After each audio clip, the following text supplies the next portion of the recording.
Zbrali smo se tukaj, na srečo, zaenkrat brez poškodb. Odzvali so se vsi igralci razen Luka Maver, ki pa ne zaradi hokeja, ampak zaradi šolskih obveznosti, je pa šola, njegov šolski uspeh vezan na igranje in pač na vse ostalo, kar zraven paše, tako da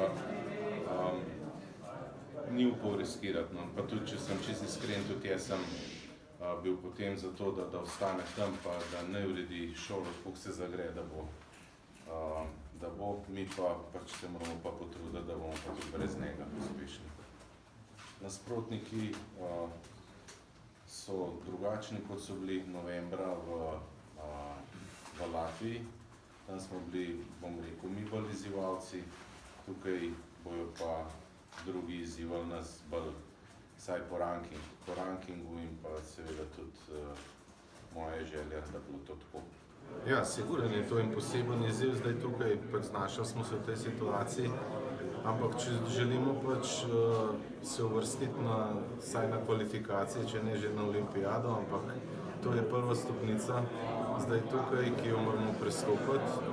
Dejansko je nekako lažje igrati proti boljšemu od sebe, ampak zdaj pa situacija takšna, da moramo se spoprijeti s tem, pač prevzeti to vlogo favorita in je to različno. Ja, seveda, olimpijske igre so le olimpijske igre, to smo že dvakrat izkušali in vemo, kako je, tako da si želimo to sigurno ponoviti še v tretje, ampak ja, letos imamo en turnir več, kot smo imeli v preteklosti, tako da začne se tukaj na Jesenicah in vemo, da smo favoriti, vemo, kaj hočemo in upam, da bomo to tudi na ledu pokazali in da bomo prišli do željenega cilja.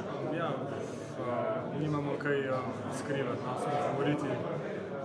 Malo drugače, ponavadi smo zmerom v podrejenem položaju, nismo favoriti. Jaz mislim, da je predvsem važen začetek, da dobro odpremo ta turnir in da samo nadaljujemo naprej v tem dobrem tonu in sigurno mora biti veliko želje prisotne, veliko discipline in jaz mislim, da če bomo vse to prikazali, da bomo zmogli.